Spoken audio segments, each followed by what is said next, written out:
Tidak sembarang itu dipakai, kata Starvin aja lah sekarang lagi.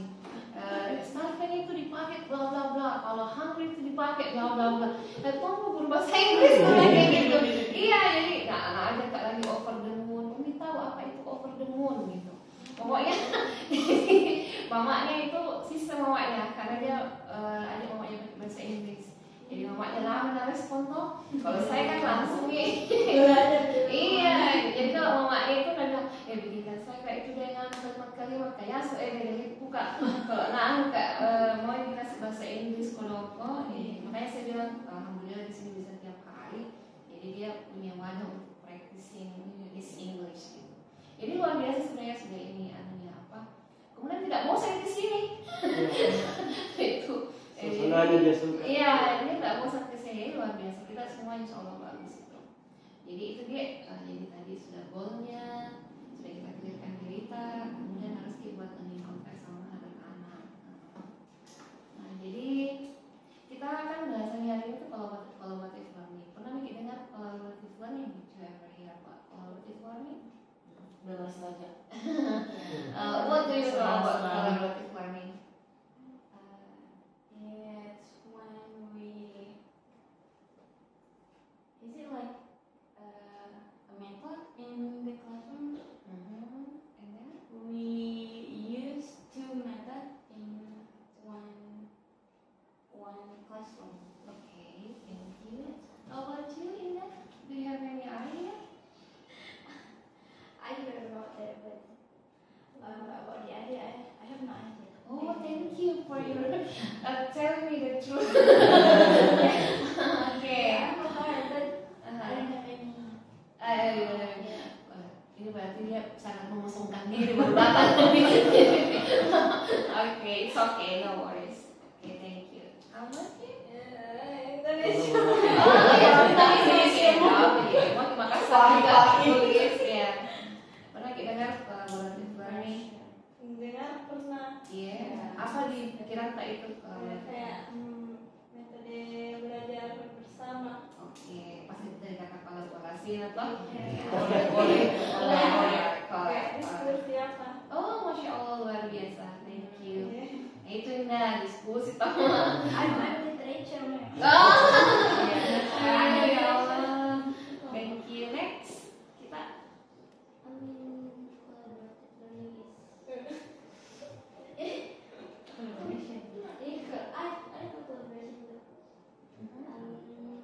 Pendekatan maybe. Oke, pernah Pendekatan ke siswa gitu. Pernah hampir jadi judul ini. Tapi ditolak. Jadi sebenarnya think, fair, share ini adalah salah satu dari cara collaborative learning. Jadi think, fair, share ini anak-anak berpasangan, kemudian saling bertukar ide. Menurutmu apa itu collaborative ini bertukar, kemudian saling share. Itu sudah kolaborasi. Jadi saya sama Indah, menurutku collaborative learning itu begini. Oh tidak, menurut saya nggak udah. Itu sudah. Jadi ini design thinkingnya ada. Kenapa anak-anak sekarang itu kan kendalanya di situ, malu kalau disuruh bicara ditanya saja nggak mau ngomong karena dia nggak pernah dapat kesempatan untuk itu. Misalnya di kelas pun even misalnya jadi anak-anak ngomong paling tidak semua bisa ngomong kan. Nah kalau kita pakai think, fair, share ini pasti 100% kita garansi itu bisa semua ngomong karena berpasangan. Nah gitu. Nah ini kenapa seperti ini? Ini juga bisa kita pakai ketika mengajar. Misalnya kita mau mengajar tentang saya nggak tahu kurikulumnya atau silabusnya seperti apa. Misalnya kalau saya misalnya things in the bedroom misalnya, udah saya tampilkan aja gambar.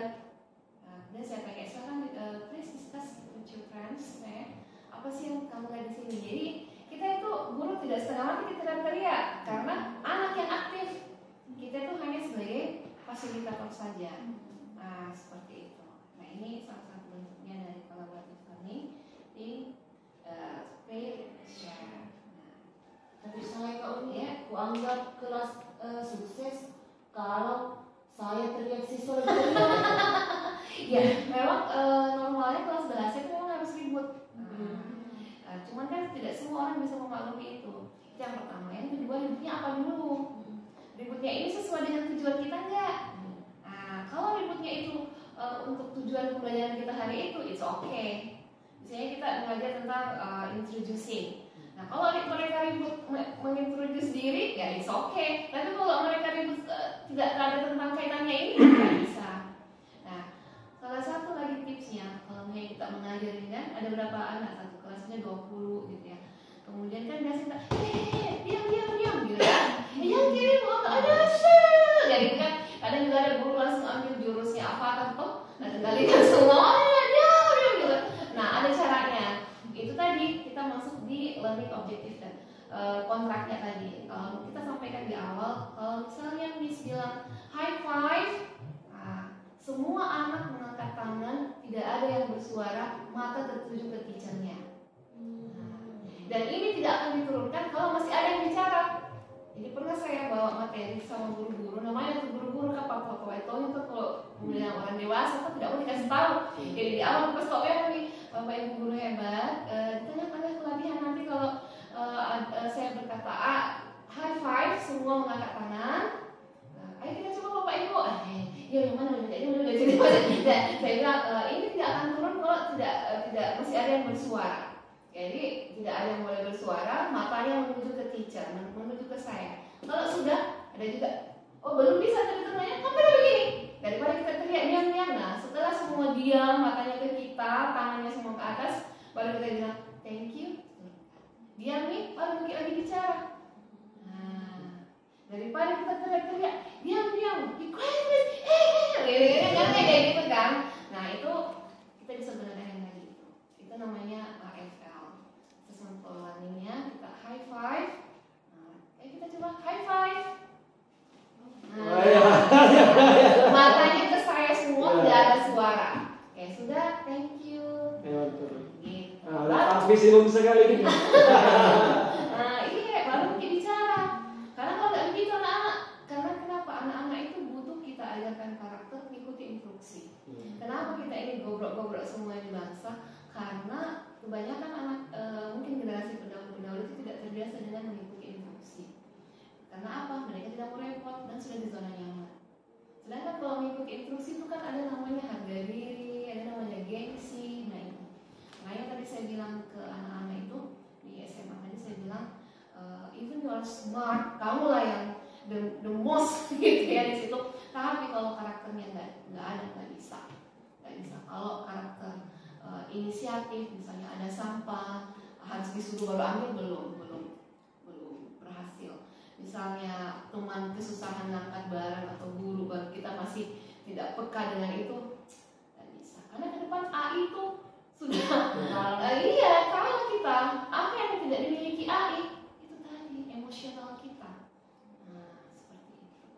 Jadi tingkat share. Sampai di sini ada yang mau dikonfirmasi, mau divalidasi? Ini kalau biasa kita di kampung Inggris kan ada namanya apa itu get to date kalau kayak anak kita praktek speakingnya. Jadi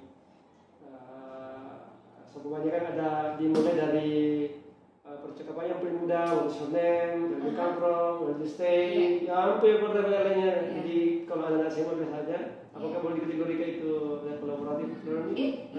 Ini dari mulai playgroup bisa, playgroup SD, SMA, kuliah bisa, pedagogi bisa.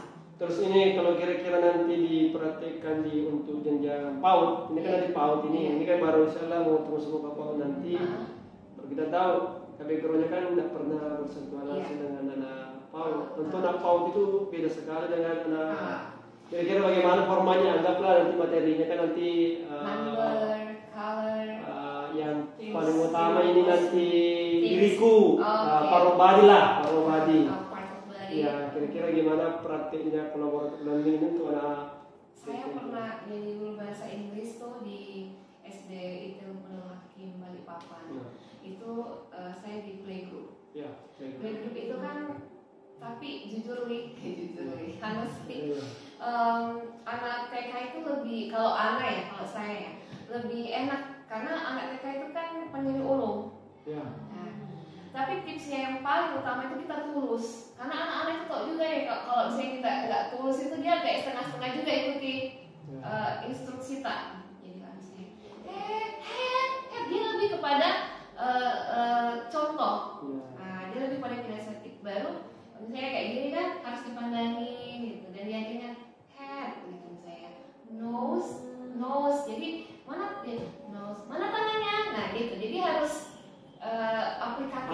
indikatif. Tidak Ya. boleh kita mengatakan nose, ya, Nggak harus bisa, pegang. harus Itu pelajaran kontekstual. kontekstual. Kemudian harus sabar.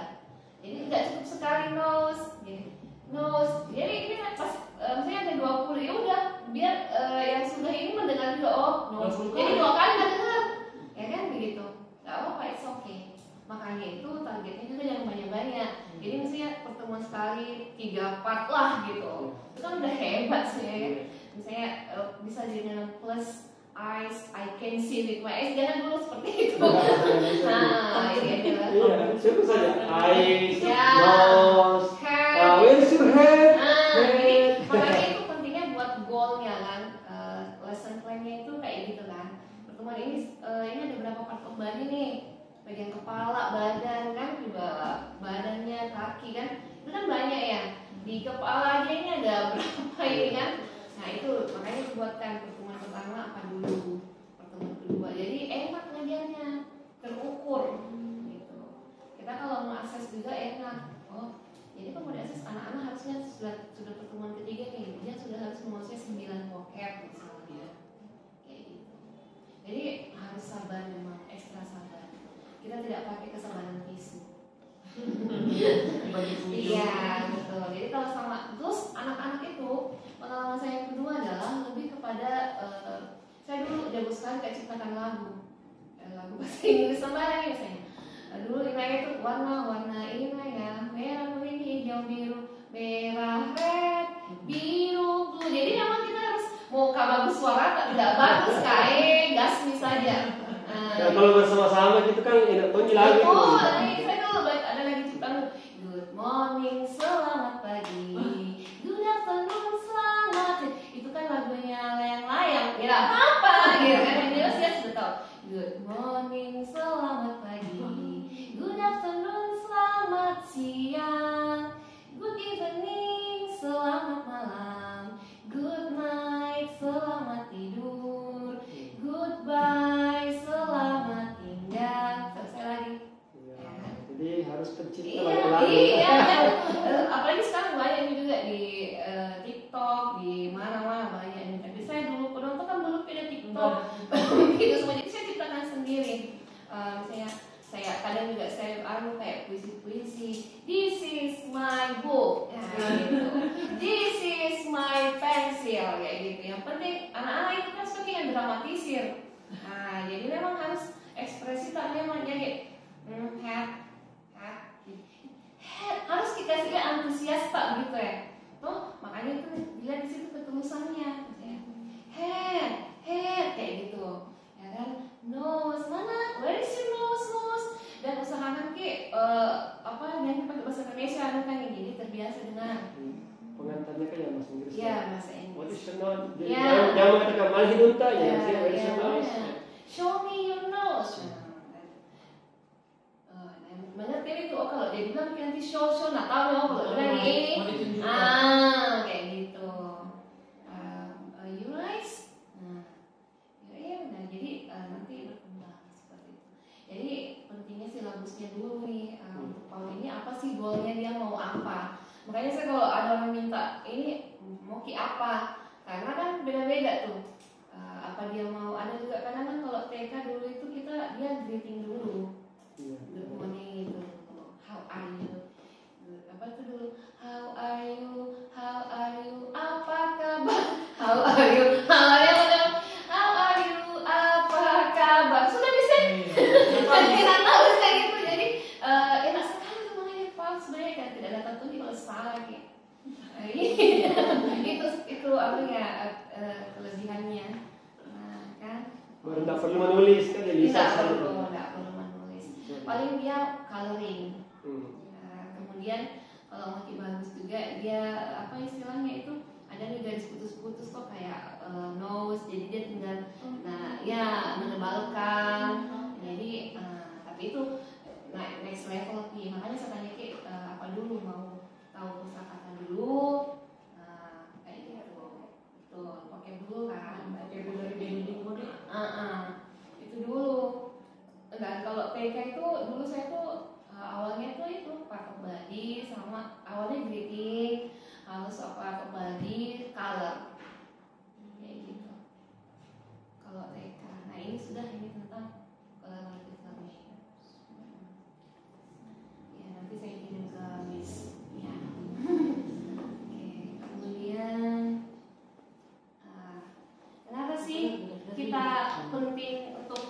learning. Nah ini alasan-alasannya. Kan? Iya, benefitnya. Jadi seperti itu. Nah sebenarnya point of view yang paling penting untuk collaborative learning ini ada dalam Al-Quran. Nah, dalam surah Al-Maidah ayat 2. Nah, jadi kalau saya tuh apapun yang saya ajarkan ke orang itu saya harus kaitkan dengan Al-Quran. Basically semua yang kita lakukan itu harus ada kaitannya dengan Al-Quran. Sama dengan tadi saya bawakan itu adalah ayat mendesain masa depanmu. Nah itu kan dalam Al-Quran sendiri tuh ada persiapkanlah apa yang untuk hari esok. Nah, ya. Nah jadi ini dalam surah Al-Maidah, dan tolong menolonglah kamu dalam mengerjakan kebajikan. Tolong menolong, artinya kan? Oke. Kemudian relevansinya mendorong kita kerjasama dalam hal positif dan mendidik, termasuk belajar bersama secara kolaboratif. Jadi ada dasarnya.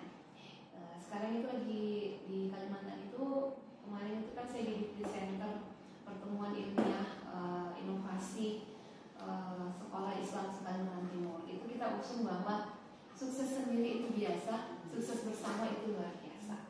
Jadi kalau kita berbagi ilmu, ada yang tidak tahu orang kita bagi, itu sebenarnya kembali ke diri kita. So what have we did seperti itu kan? Itu semua akan kembali ke kita. Jadi kita mau baik, kita mau buruk, akan kembali ke kita. Tidak sekarang, tapi nanti. Kan ada lagunya. Jika tidak hari ini. Langsung nyambung sebenarnya. Iya, jadi memang saya suka menyanyi. Menyanyinya tapi menyanyi begitu, kalau lagi kayak gini tiba-tiba nyambung kayak gitu ya. Jadi ada landasannya. Jadi kenapa kita harus kolaboratif? Saya pernah itu keliling Kalimantan, ke Berau, ke mana-mana. Kemudian saya ikut sama direktur kan. Dan direktur saya itu kalau mempresentasikan tentang yayasan kan tidak ada yang ditutup-tutupi. Sampai suatu hari karena saya keponya itu sudah level 10, tidak bisa sudah ini. Saya tanya, apa Ustaz? Kenapa Ustaz Jesri? Ustaz, ketika berbagi sama orang-orang kayak nggak ada rahasia perusahaan gitu. Dia bilang, berbagi kok setengah-setengah. Harus katanya gitu. Nggak rugi kita kalau kita berbagi ilmu. Walaupun kita kasih semua ini ibarat kata, tapi kan tergantung orangnya. Because life is a choice, you have to choose. You wanna get it or not? You wanna get it or not? It depends on you. Ya kan? Walaupun Mr. Ahmad misalnya bilang begini ya, tapi kalau kamu nggak mau ya nggak bisa. Nggak bisa. Bila awalnya bilang harus begini, ya sis begini ya. Tapi kalau kamu nggak mau memilih untuk itu ya nonsense, nggak bisa. Itulah pentingnya kita memiliki growth mindset. Bagaimana kita memiliki pola pikir yang bertumbuh. Nggak bisa saya ini. Itu sudah berarti pesimis, ya kan? Jadi kita harus selalu berpikir bisa, mudah. Kan katanya itu Allah, saya berdasarkan prasangka hambaku kan. Nah makanya kita harus bersangka yang baik-baik. Saya tuh nggak enak ngomong Al-Quran kan. Iya, kalau saya kayak proporsi gitu ya. Karena memang saya seperti itu. Jadi saya bukan menghafal Quran, baru proses menghafal juga anak-anaknya. Ya Allah sibuknya. Nah, tapi begitu Ustaz, yang sedikit yang saya tahu, yang saya pakai in my daily life. Baliguan dia, yang sedikit, apa dijelaskan? Jadi landasannya itu memang jadi ini ya. Jadi bukan manusia yang Allah juga memerintahkan untuk itu. Oke. Nah, sekarang yang ini tadi di dalam pembelajaran kolaboratif itu, ini kita guru itu hanya sebagai fasilitator, guide, ya kan? Desain meaningful text, encourage. Ini nanti saya bagi ke Miss Fieri. Nah, jadi ini aja peran kita. Jadi bukan kita yang sibuk, terlalu sibuk.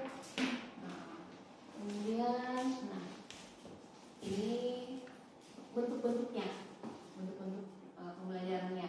Ada team per share, ada group projects, presentation, peer teaching, tutoring, problem based learning, ada discussion, circles, and jigsaw method. Ini adalah bagian dari collaborative learning. Kalau di sana kan kami juga ada talk fish ya, di mana di Bontang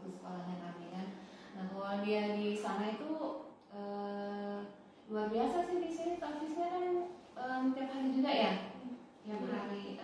Terus sistemnya menyimak ya. Iya.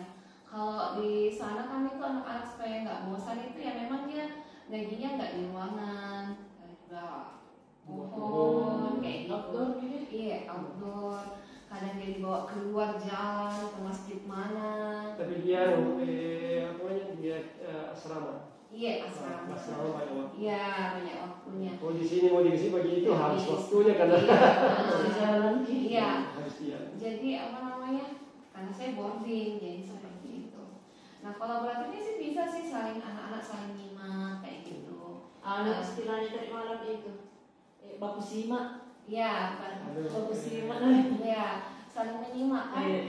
Kemudian bisa juga dipakai apa itu namanya dia? Kayak misalnya surah An-Naba, saya ayat pertama, ini ayat kedua.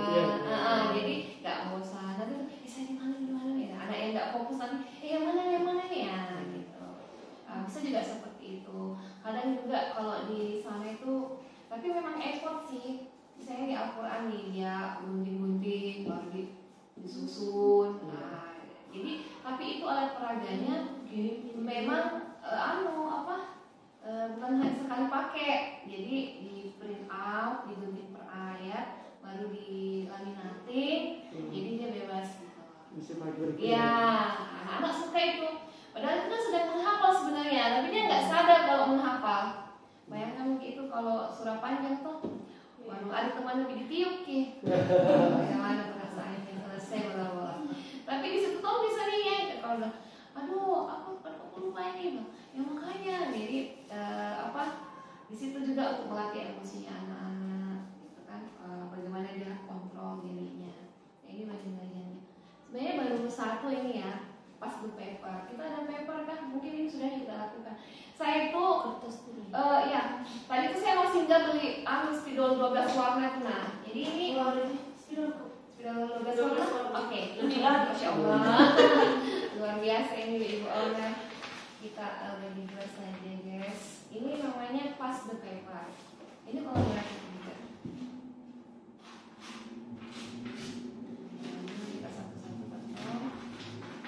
Ini ASO dia minta di top up-kan Roblox. Tapi dia tuh mengerti rulesnya saya itu, if you want something tuh dia harus ada kesembahan. Jadi dia bilang Umi, saya akan menuliskan 150 kata bahasa Inggris. Coba nih tampona. Saya akan menulis 150 kata bahasa Inggris. Terus saya bilang, terus dia lagi riset 150 aku tulis. Jadi mau menulis 150. Kalau jadi 150 dia bilang ya siap. Nah ini enaknya ini kalau saya biasa pakai yang pakai tiga itu, ini namanya Pass the Paper. Ya. Ini kalau anak-anak yang ambisi, tena song, apa itu gas. Jadi saya kita merah,